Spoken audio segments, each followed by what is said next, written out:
How to fix Signal private messenger app not working. Hey, what's up guys? Welcome back to our YouTube channel and let's get started with fixing this problem. First thing first, if you are being shown that error, you have to make sure that your application is updated.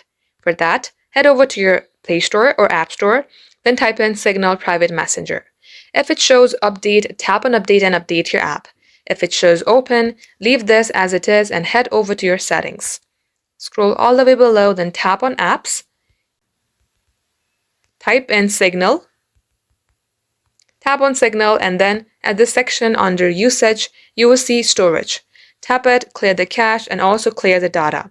Before deleting your data, make sure that you read all these, then tap Delete.